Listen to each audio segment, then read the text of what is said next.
It's Wednesday morning, and we all know what that means. That there's no singing on this show. Oh. For a reason. That might be it. But there's a really loud cackle. It's not a cackle.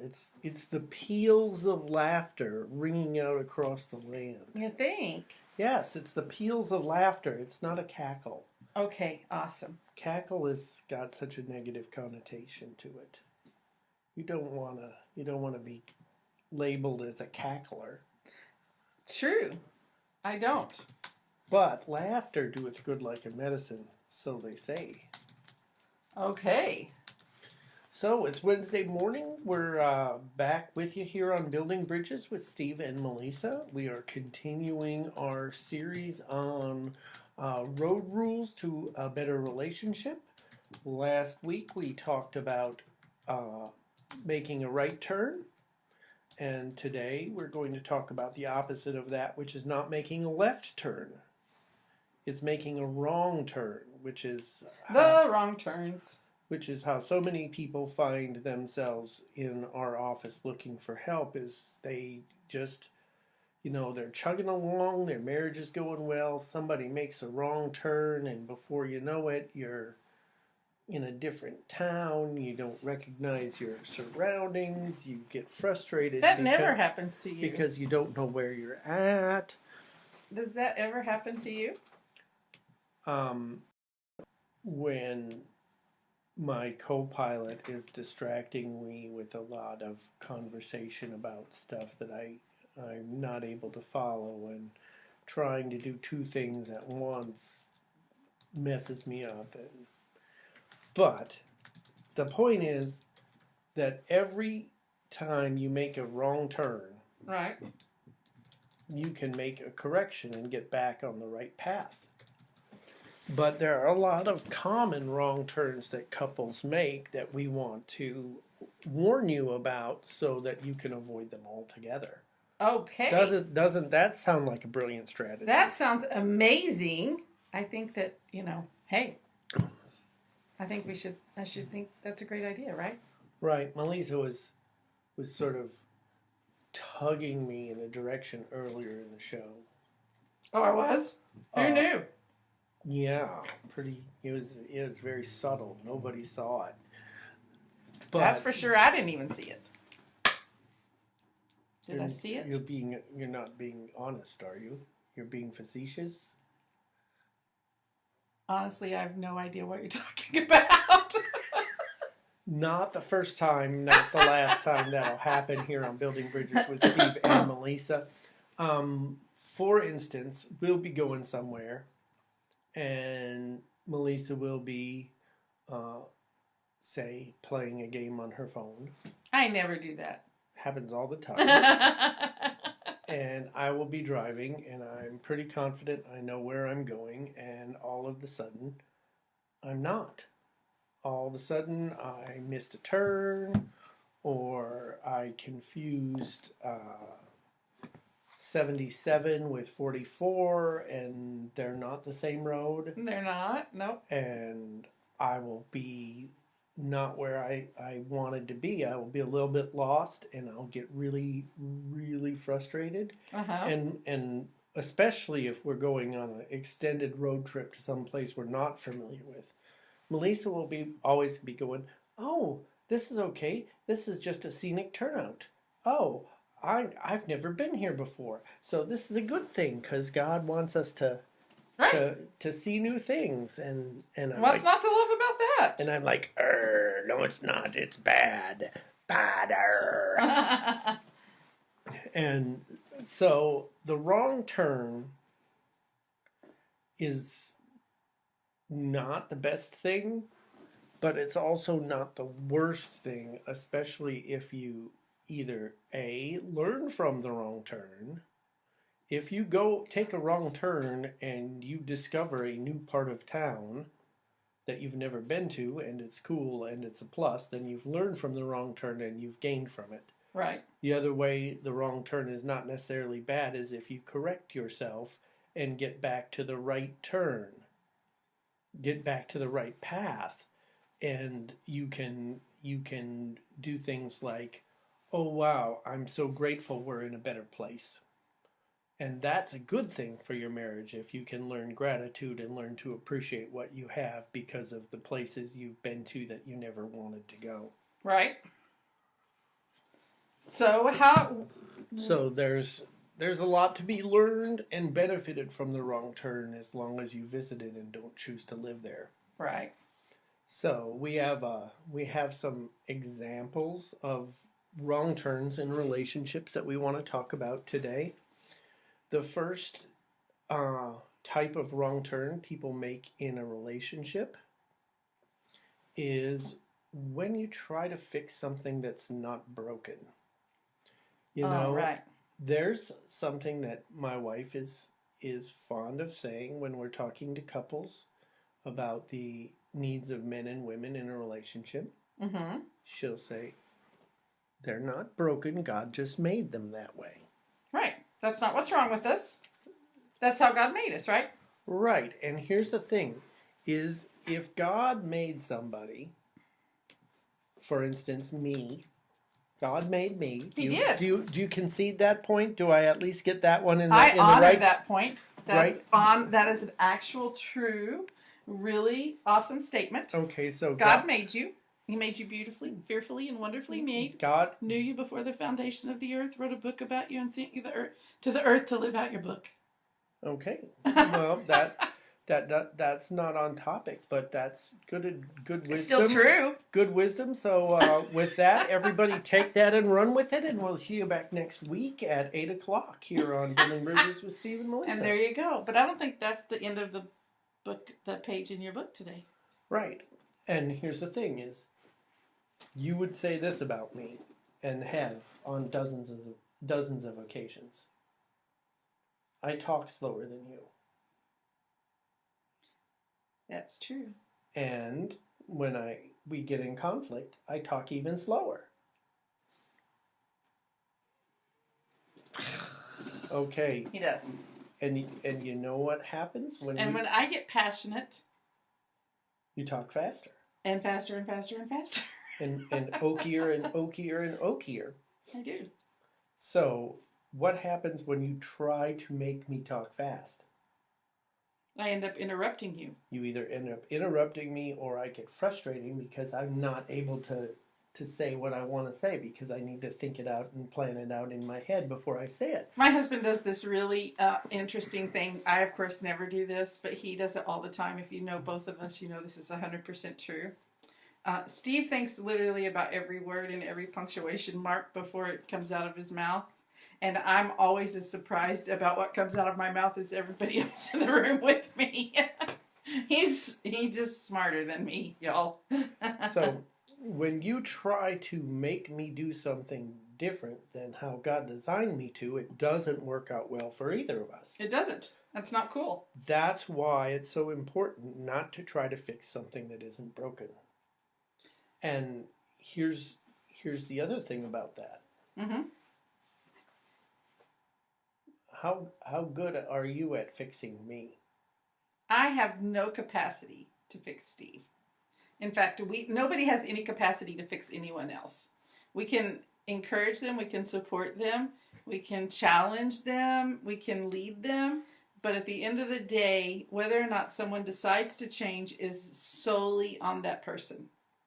Which is super frustrating for us fixers. And here's the other thing is, if she really wanted me to talk faster, just to use this harmless little example that doesn't cast any personal or character aspersions on either one of us, you know, the best way for her to do that, rather than nag me to talk faster, is ask God to move and speed up my vocal patterns, because God designed my vocal patterns and He can tweak them.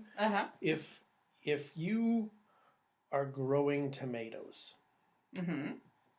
okay, and your tomato plants are not doing well, right? Do you go to our friend Tony Curley, who's a mechanic and a home remodeler, to get better tomatoes? Actually. Or do you go to his wife, Amanda, who grows a bunch of stuff in the backyard? For sure. I would go to his wife. I 100% would go to his wife. So if you want me to change, do you go to you, or do you go to the one who created me and knows my insides and outs and literally knows the number of hairs on my head? Mm-hmm. Here's the thing. Okay, how many hairs on my head do I have no idea. Guess. 1 billion. I don't know. Wow. Well, you have all this facial hair and all that stuff too. I don't have 1 billion hairs on my head. Have you counted them? Yesterday. How many did you have? Many, but not yet. Not 1 billion. You might. No. People, tell me how ridiculous Melisa's estimate of 1 billion hairs on my head is. Is it like cataclysmically ridiculous, or just a little bit ridiculous? But I don't know. There's a lot of hair per square inch on from your neck up. Not 1 billion hairs. Promise that. I'm Googling it, y'all. I'm Googling it. So the point is, you go to the one, if you need change in someone you love, you go to the person who created the one you love. And guess what? Even their mom and dad only contributed half. Oh, not even. Google is not always right about everything. 100,000 hairs, and even if you count 100,000 on the top, and blondes have an average of 150,000 hairs on their head. That's still not 1 billion. I win this round. Period. End of. Thanks, Google, for no help at all. End of discussion on the hairs on the head. Okay. So let's. I want to know who had the unfortunate job of having to count how many hairs are on people's head. That's what I want to know. A computer. You are born with about 100,000 scalp hair follicles. They scan to start with, but it varies with natural hair colors. Blondes have an average of 150 hairs. The average redhead has only 90,000 gingers, and those with black and brown hair have between 110,000 to 100,000 hairs. And there are about 5 million hair follicles on the adult body. Well, there you have it, inquiring minds who wanted to know or don't care or whatever. The information is out there now. You can't unlearn it. So just take your. This is your follicle headquarters here at Building Bridges with Steve and Melisa on Crossover Radio. Those things that that reason right there alone is worth watching Building Bridges with Steve and Melisa, because you never know what absolute random piece of information is going to come flying out of my mouth at any given time. But go ahead. I digress. And first I want to say hi to Rihanna, hi to Andrew, hi to Tony Curley, hey Kim. We're super glad that you guys are hanging out with us. Kim? Kim Knox. Hi, Kim Knox. And so just throw up some comments. Let us know without your hair. Tell us, about how many hairs you have on your head. That'd be awesome. Okay, if Tony is listening, he knows that sometimes if you have a car engine and it's running well and you try to tweak it to get more production out of it, sometimes you actually wind up hurting your engine. It's why NASCAR drivers, if their car is driving good, they tell their pit crew, no changes to the car, I just need tires and gas. And one of the rules about making a wrong turn in a relationship is, if it's fixed, don't break it.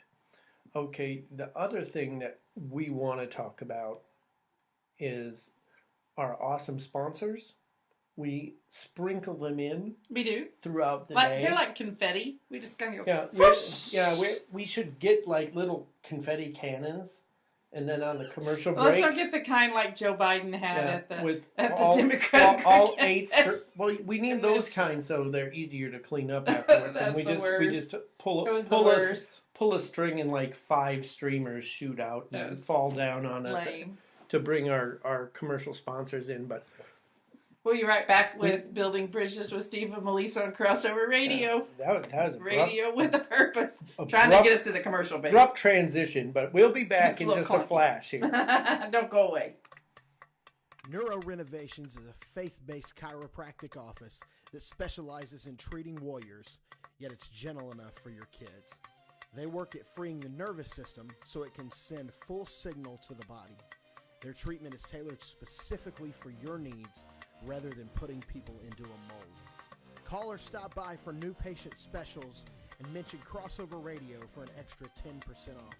You can call Neuro Renovations at 405-200-1931, or you can stop by the office at 13325 North MacArthur Boulevard in Oklahoma City.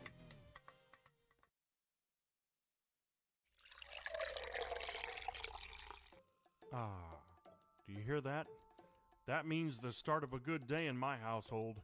If I don't have that first cup to begin my morning, then I'm guaranteed my day is going to be a struggle. And nobody makes better coffee than Grounds for Compassion coffee. It's coffee with conviction. So head on over to their website, g4c.coffee. That's G4c.coffee, or give them a call at 405-603-1902 to get your own cup of Get Up and Go. Okay, we are back here on Building Bridges with Steve and Melisa here on Crossover Radio, radio with a purpose. Whoop, whoop, whoop. We are talking today about the road rules for better relationship, and our topic is making the wrong turn. And oddly enough, no matter who is out there in our listening audience, they have made a wrong turn. Some of us have made more than others. You find yourself in a dead end or on a dirt road. All of a sudden you're at the creepy old house everybody told you when you were young is haunted, and you don't really want to go and knock on the door and ask for directions, because before you know it, you'll find yourself in the middle of a Rocky Horror Picture Show and nobody wants to be there. So I'm curious about our other people who are watching live on Facebook. How many of you have actually seen in a theater Rocky Horror Picture Show? How many of you have seen it in a theater and brought props? Newspapers, toast, squirt guns, umbrellas. I'm married to that guy. Yes, it was in a different, less sanctified era of my life. There was a lot of wrong turns being made in my life at that time. Fewer right turns, lots of wrong turns. Okay, and one of the things that happens when you make a wrong turn is you find yourself distanced from the people you love and the people who help you make right turns. One of the worst wrong turns you can get in a relationship is to isolate yourself. Ooh, isolation island is a bad idea. It's a bad idea. It's harmful to your personal mental well-being. It's harmful to your relationship. One of the things we always talk about, core principle, is having 3 to 5 couples you're in your similar stage of life that you can connect to. What it does is it keeps you accountable. It keeps you from being isolated. And one of the things that really grows in isolation is sin, because the accountability is gone. True. And what happens is, you hear all the time, well, he started to drink alone. Never a good sign. Yeah, most people don't get wasted. Well, some people do. But the majority of people don't get wasted in a crowd, where if they're in a crowd with other people who don't feel like that's an appropriate thing to do. Right. But if they're alone, then they're willing to do whatever. Right. Here's the deal. Nobody goes to the public library, gets on the internet and surfs porn at the public library. They do that when they're alone. They do that when they're isolated. They do that when nobody else can see what they're doing. And that's why it's so important to not make a wrong turn and wind up where you're all by yourself all the time. It's healthy. If it's just the two of you all the time, you're going to get on one another's nerves. You know, here's the funny thing. We have 6 grandchildren. We do. Soon to be 8 grandchildren. Mm-hmm. And when they come over, it's funny because even though there's more people in the house, it seems like there's little pockets for each of us where we get time alone, where we get to be alone and be together. Mm-hmm. And so it's important to weave. I'm not saying never be by yourself, because that's not healthy either, but you have to constantly be weaving together time with alone time. Right. And there's a difference between alone time and isolation. Yeah. Those two are two radically different things. That's a brilliant point. Everybody listen to my smart wife talk about this.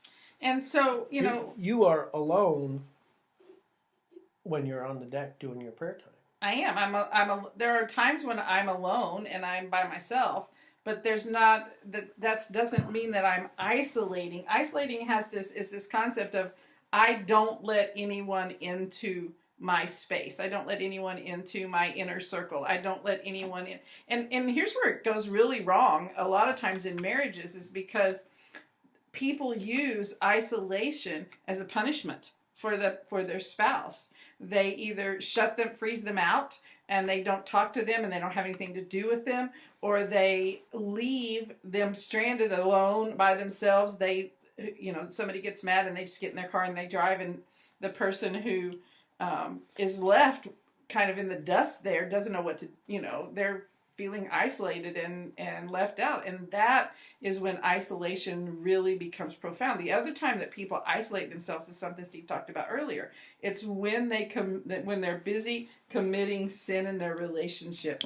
And you know what? Those dirty deeds are almost always done in isolation. And according to AC/DC, they're done dirt cheap. Okay. Who knew? If you knew that dirty deeds were done dirt cheap, say something in the comments. Yeah, I've never heard of that. I don't know what you're talking about. Dirty deeds done dirt cheap. Okay. Well, I bet your first husband would know that. I don't know. We can ask him. He's not watching. He's probably busy working, but I don't know. It's an old AC/DC song. But here's something that I want to say is, you know what? When you use isolation as a punishment, when you give somebody the silent treatment on purpose, when you are always going to the other side of the house, when you make a point, you're feeling you're in a bad mood and you say, fine, I'm gonna go to bed. And you go to bed at 8:45 for no other reason than you don't want to be with the person you're married to. Okay, that is going to create in them a seed of rejection. What will happen is then that pain will grow and they will seek something to comfort the pain. And the correct comfort is going to be through God and through restoring the relationship. The counterfeit comfort is going to be the casino or the medical marijuana card when you're really not that sick, or the 5th, 6th, and 7th beer of the night, or whatever, and when you create a need for a counterfeit comforter, you've taken a wrong turn and you are speeding towards the cliff. Isolation is never promoting healthy relationship. And that's true in like every relationship that you have. And that's the thing about isolation is that it is a personal only one person chooses decision. It is not a so almost all problems in relationships that revolve around isolation are usually chosen and manifested by one person in the relationship. Yeah. And rarely do we see two isolators in the same relationship. Yeah, because then they would just break up and be by themselves. Yeah. And they'd both be thrilled with it. And you just have to really be careful about that. I mean, and part of the solution for isolationism is this concept of self-awareness. Like, first of all, I think a lot of people isolate without realizing that's the protective wall that they put up around themselves so other people don't hurt them or so that they inflict pain on other people. And part of it is just not being aware that that's your go-to method. And I think it's important that you're self-aware enough about that to say, because it's, like I said, it's a difference between being alone and being isolated. And there are times when it's okay to say, hey, you know what, I just need a little bit of alone time. I used to work at a really large church. And during one phase of my work there, we had 4 services every Sunday morning. We had about 5,000 people in and out our doors. And by the end of the day, when I was done working, I needed some alone time to recharge my batteries. Now, I'm a high extrovert and people energize me for the most part, but even extroverts need some time to recharge their batteries. And it was a time at the end of Sunday, Steve took him a little bit to understand this, because I would just come home and I would be quiet, which is not, if you guys know me, that's not really normal for me. But I would be quiet. I didn't want to have anything to say. I didn't want to talk to anybody. I kind of wanted to turn on a Hallmark movie that I'd seen 5 times and just do nothing. And I did. And it wasn't because I was mad. It wasn't because I was upset. It was because I was depleted. And I just didn't have the bandwidth to talk to one more person, which included, Steve and my children and things like that. And so... Not even the dogs. No, I just didn't need to interact with anybody or anything else until the night was over. And at first, when I first kind of got into that pattern of behavior, Steve felt like I was isolating him and shutting him out. And he kept trying to, take down the bricks in my wall and saying, what do you need? Is everything okay? Or is something wrong? Can I do something for you? Is there a reason why you're not talking to me? Whatever. And in that place, it was just a matter of sitting down and saying, hey, listen, kind of, this is where I'm at because of the day, just because of what's, the 4 services this day and a lot of, walking and talking and interacting with people all day long. And I just need to recharge my batteries a little bit on Sunday evenings. And once we had that conversation, then it didn't feel like my alone time was isolating myself from him. The other time that we would get into the place where we would have conflict about isolation is when I was sick. And I'm the kind of person that when I'm sick, I am just like, excuse me while I go into my hole and I will stay here till I'm well and then I'll come out. And Steve's natural inclination, because he's such a loving person, was to hover over me. Do you need anything? Can I bring you anything? How are you feeling? Is everything okay? Which is, it was him loving me. And he wanted to care for me. And it was a kind-hearted, generous gesture that he did. But it clashed our 2 paradigms. And in that place where it wasn't about isolating myself from him. It wasn't about building a wall to keep him out. It was just those are 2 times in my life where I just need to have some alone time so that I can regroup myself and bring my best self back to the table. And once he figured that out, once he figured out I wasn't isolating him and I wasn't shutting him out, he was perfectly willing and happily, to give me the thing that I needed, which was alone time. Mm-hmm. And what we need right now is a commercial break. Or, yeah, what she said. So we will run these quick ads by you. We hope you listen to them. We hope you...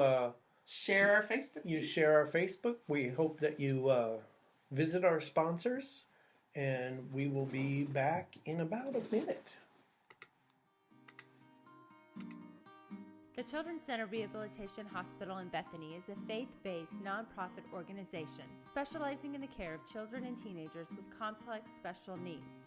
Our medical team at the Children's Center focuses on transitioning children from hospital to home in a loving, caring environment. You can help make miracles happen for these incredible children at the Children's Center by donating today at miracleshappenhere.org. 80% of all bankruptcies are due to medical issues. If you're a business owner, what happens to your business if you can't work for an extended period of time? What about retirement? Do you have enough to live on for the rest of your life? Do you have a succession plan in place for your business? As a small business owner, it's vital that you make sure your business is protected for the future. If you don't have a plan, Five Rings Financial can help get you on the road to financial security and protection. Just give us a call today at 405-413-3638, or you can email me directly at Jamie, that's Jamie, at 5ringsokc.com to schedule a consultation about securing your financial future.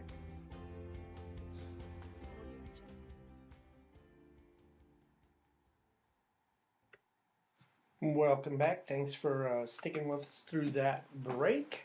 And we are here on Building Bridges with Steve and Melisa. Here on Crossover Radio, radio with a purpose. We're talking today about the road rules to a good relationship, and sometimes you just make a wrong turn. And we just got done talking about isolation, and one of the things that Melisa said about isolation is it's usually a choice, and it's usually a choice by one of the two in the couple. Right. And this leads us to our next wrong turn, which is, it's all about me. What about me? What about me? What about me? What about me? How many of you guys, Joyce Myers used to do this little robot thing? What about me? What about me? What about me? Beep, beep. What about me? What about me? What about me? Beep, beep. It's pretty funny. And here's so true. Here's the thing. You're in a marriage, you're in a relationship, you're part of a couple. By definition, that's more than just you. And when you choose selfishness, when you choose making everything about you, when you choose building drama because it focuses the attention on you, you are making a wrong turn. You are going to make getting to your relationship goals that much harder. You're going to make the trip that much longer. You're going to endanger what you've built.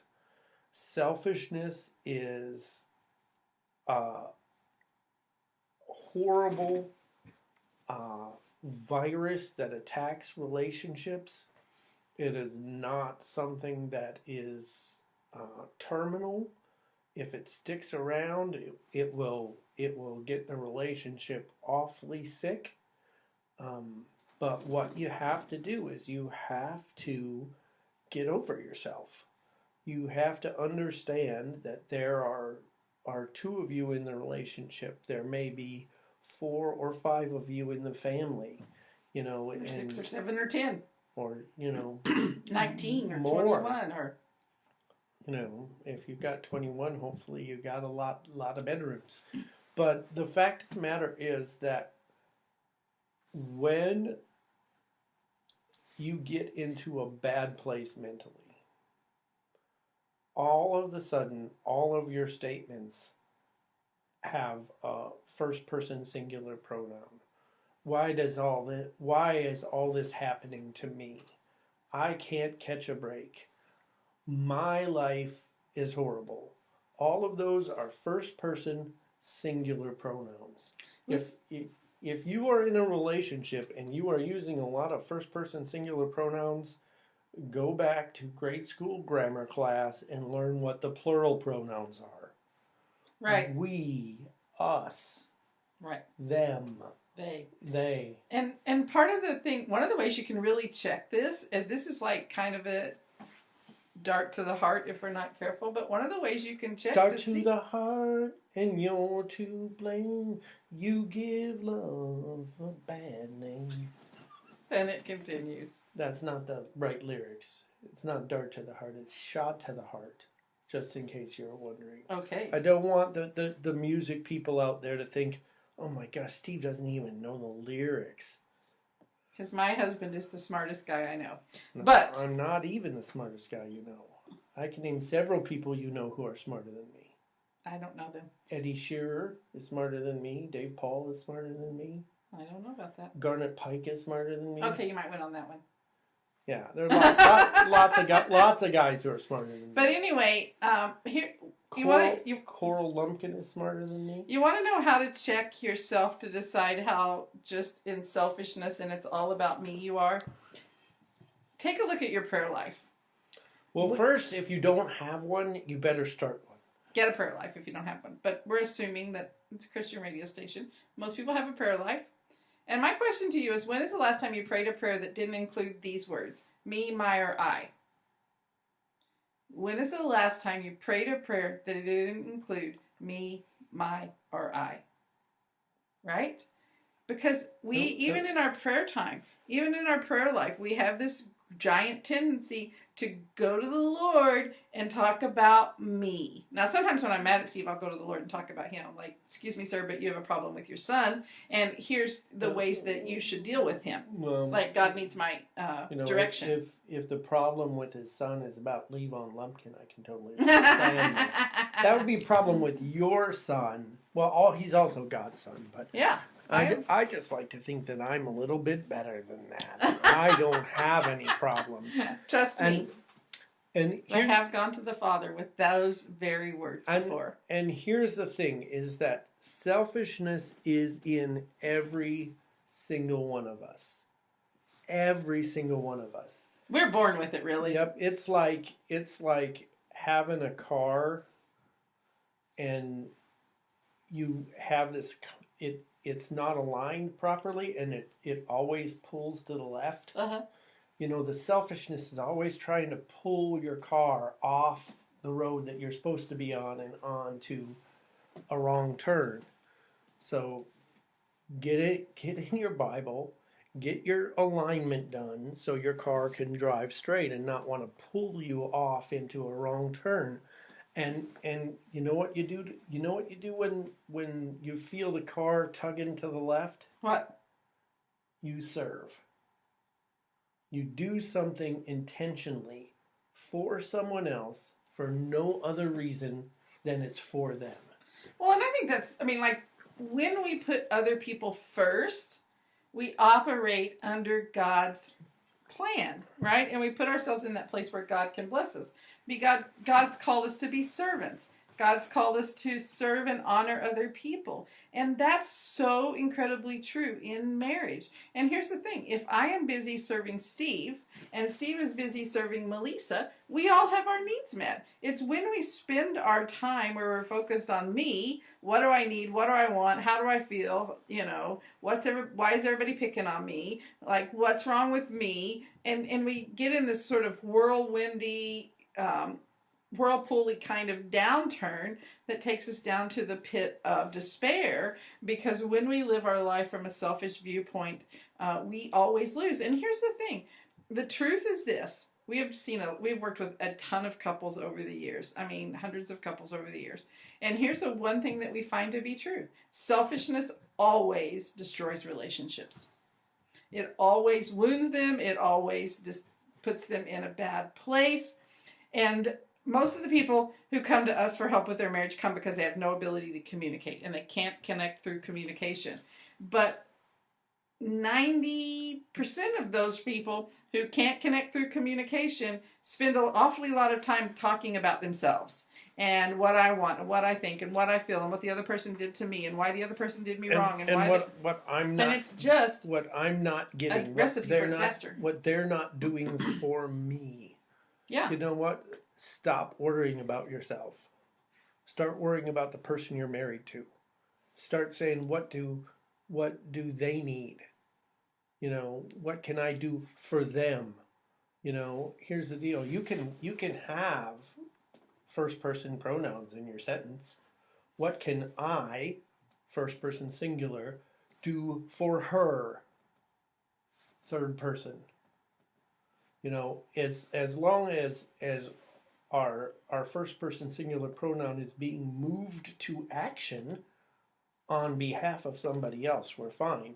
But when we are the subject and the focus of all of our sentences and all of our prayers, we are poisoning the well of which we drink. And eventually you're going to get sick and start throwing up all over your shoes. And then you have to get new shoes and it's expensive and you don't want to have to do that. Especially if you've got shoes that are really comfortable. Well, and think about this. Think about when you get into conflict with your spouse.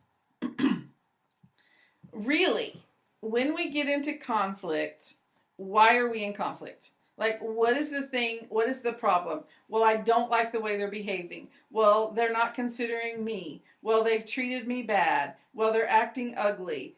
I'm not getting what I deserve.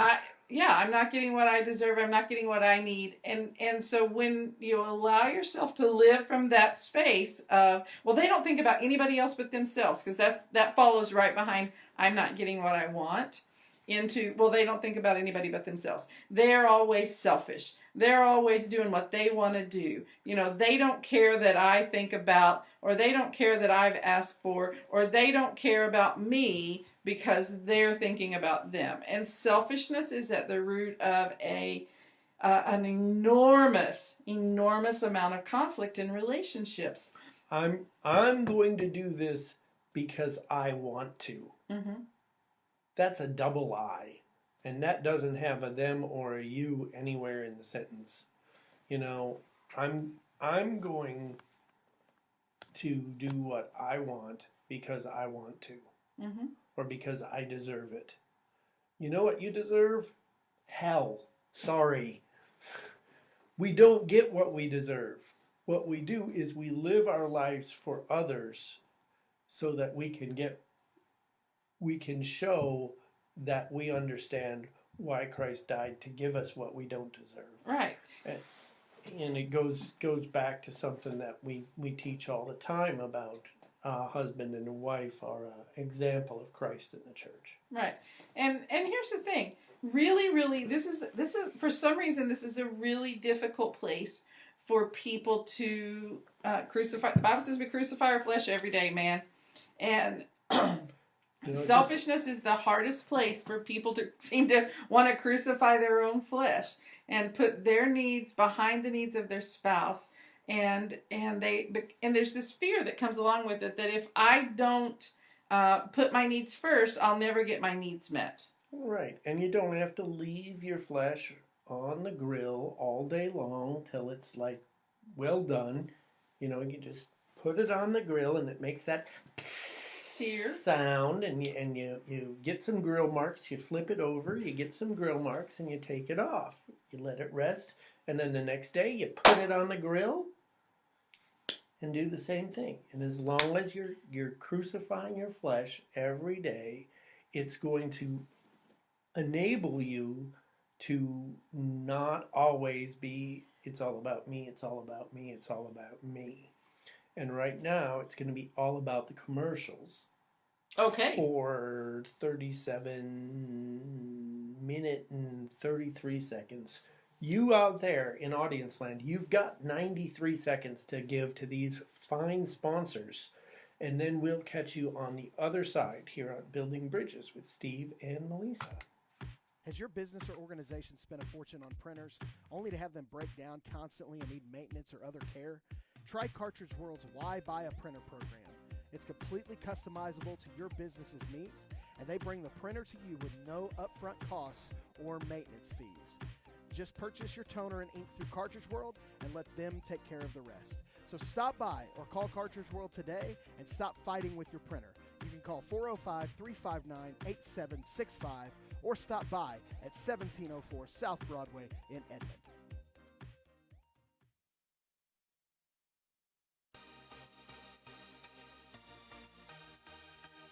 Hi, my name is Nick Tarter, and I'm one of the pastors at New Covenant Fellowship in Bethany, Oklahoma. We are located at 6736 Northwest 39th Expressway, inside of Serve. No matter your age, background, or past church experience, we want to invite you to be a part of our family. We are a church where you can belong, even while you're still trying to figure out who God has made you to be.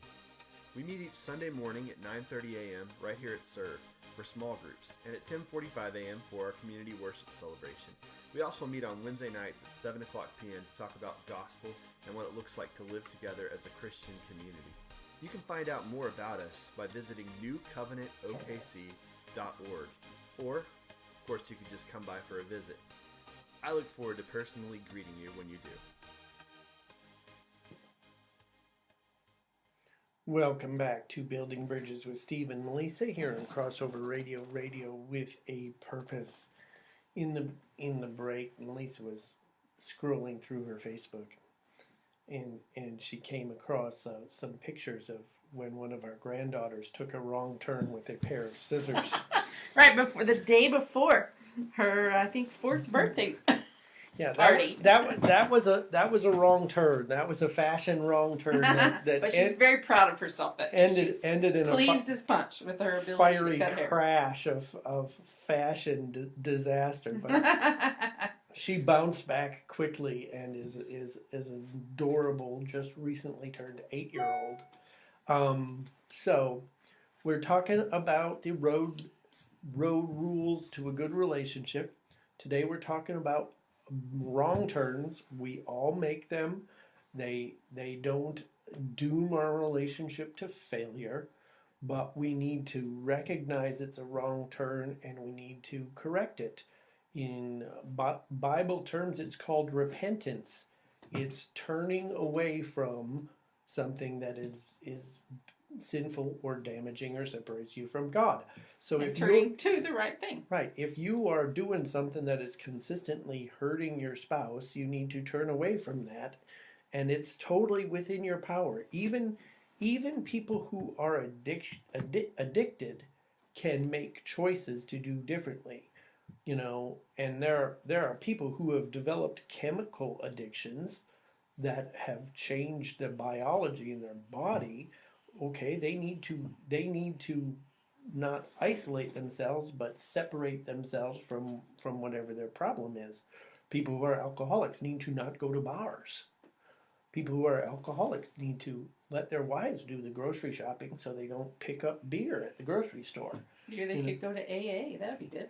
Yeah, there's all sorts of things that you have the ability to change, even if you have a chemical addiction that has built up in your body that's going to cause you to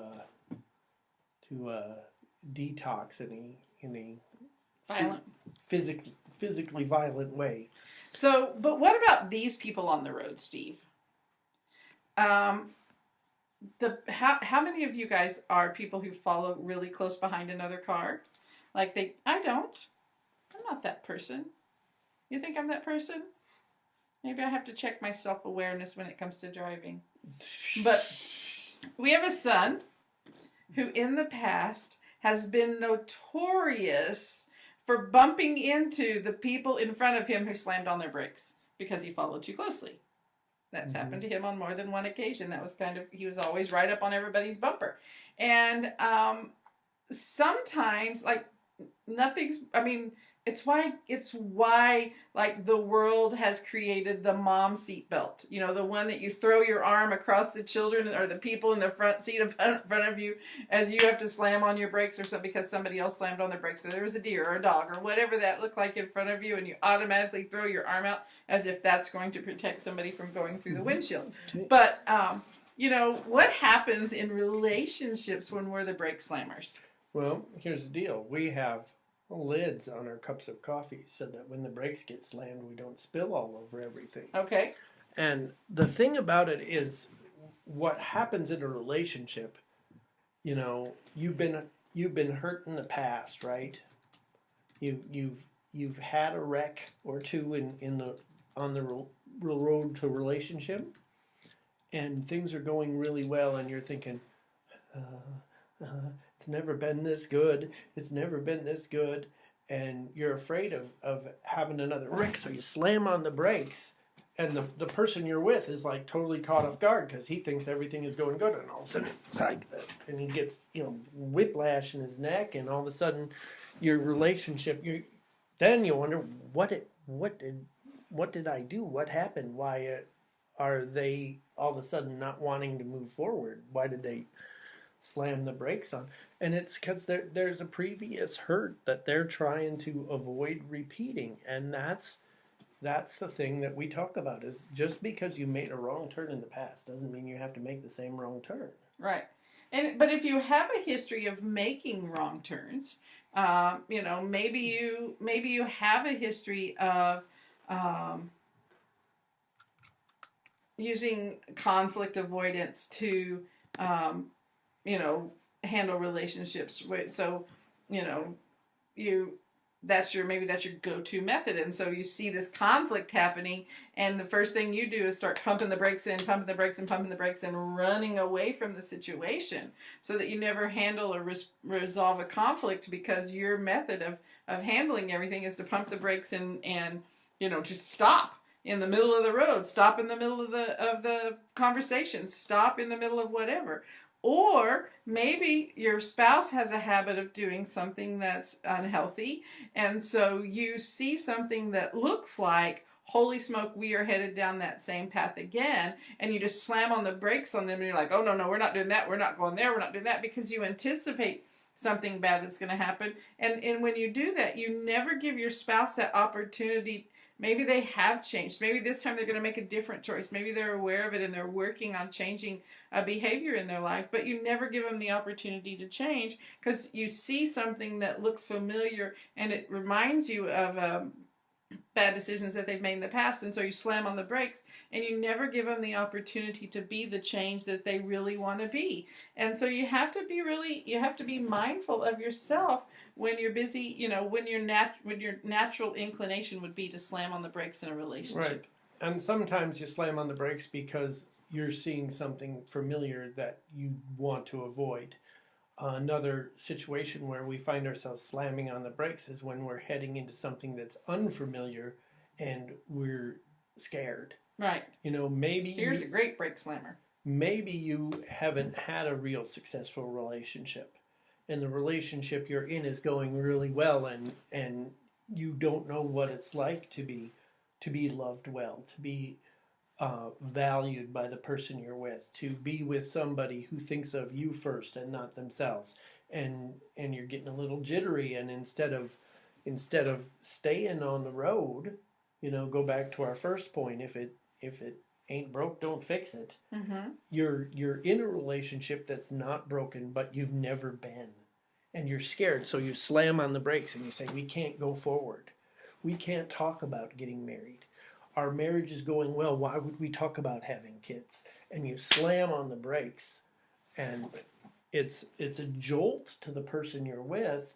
And maybe instead of slamming on the brakes, you pull over into a rest area where you can talk about what your concerns are, and then you can pull out onto the road again. Yeah, that's a really good point. The other thing that I would place where we find people who slam on the brakes is, maybe there needs to be, maybe you're in the process saying, well, there's needs to be a job change, a move, a church change, a school change, any of those kind of places where change is happening, and maybe it's a good change, it's a necessary change or whatever, but you don't like change. I mean, like we've encountered so many people who live in a dysfunctional place, but it's their dysfunction and it's the dysfunction they know, and they hate change. One of my good friends tells me all the time, I hate change.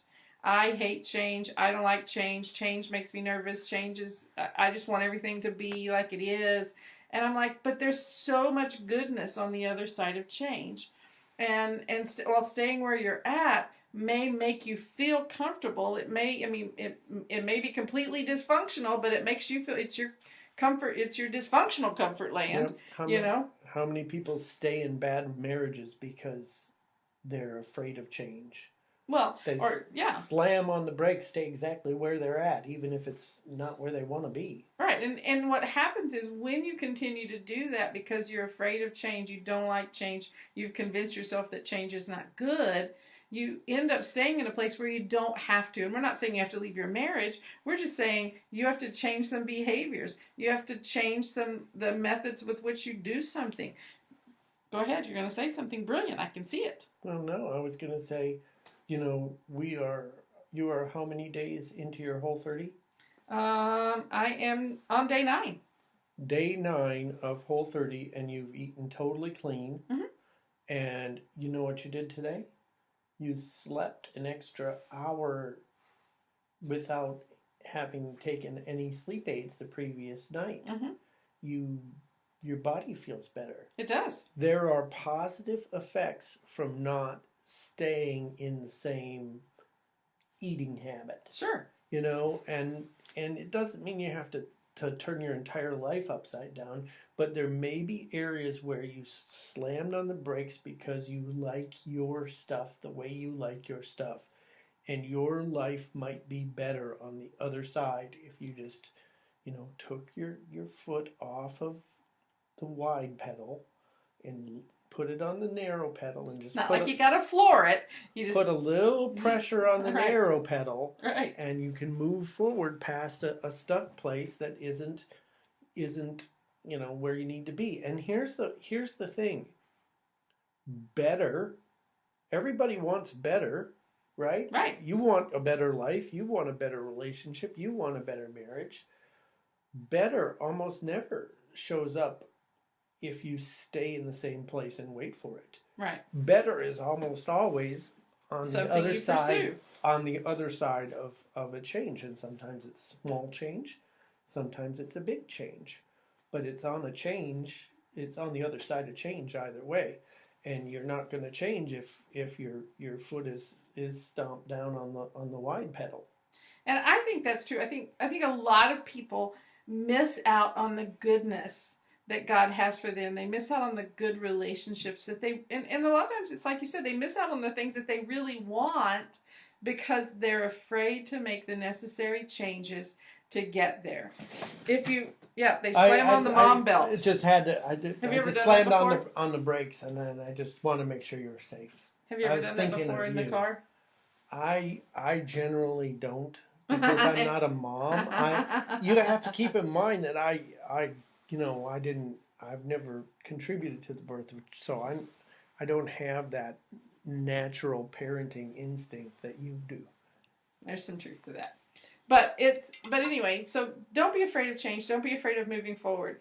Just to recap this show a little bit today, we're talking about road rules for a great marriage, road rules for change. Last week we talked a little bit about the right turns and just doing some right things. We talked about doing what's right because it's right. We talked about just going back to the basics and how good marriages make good good manners make good marriages. We talked about choosing to honor the other person and you before I. And if you missed that show, you can always go back on our Facebook Live on the Crossover Radio page and rewatch that show because there's so much goodness in there. Today we talked about the wrong turn and unhealthy changes that people make. We talked about if it's fixed, don't break it, right? If it's fixed, don't break it. If it's working, keep doing the things that are working. Don't get weary in well-doing. Just keep pressing forward on the right things because they're right.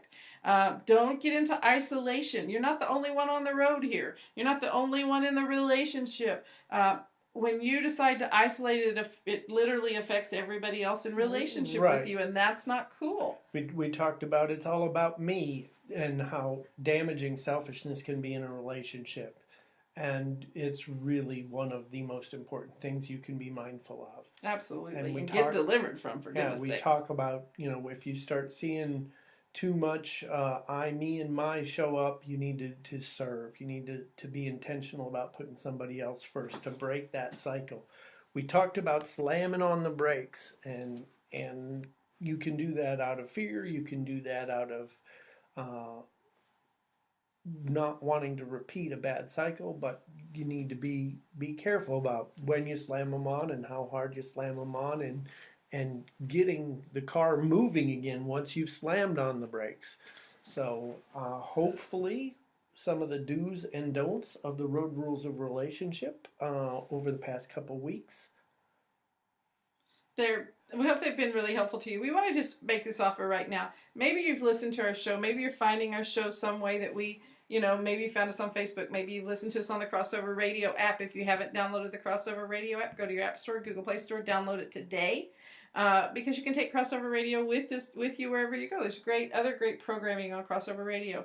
But maybe it's inspired you to say, you know what, there's some things that I need to work on in my relationship, or there's some things that I need to personally work on in my life.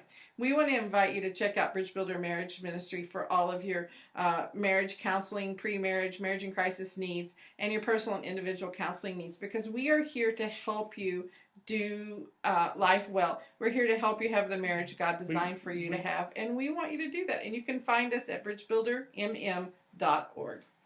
All right, we will be back here next week, same bat time, same bat channel, 8 a.m. Central Time, Crossover Radio, Facebook Live.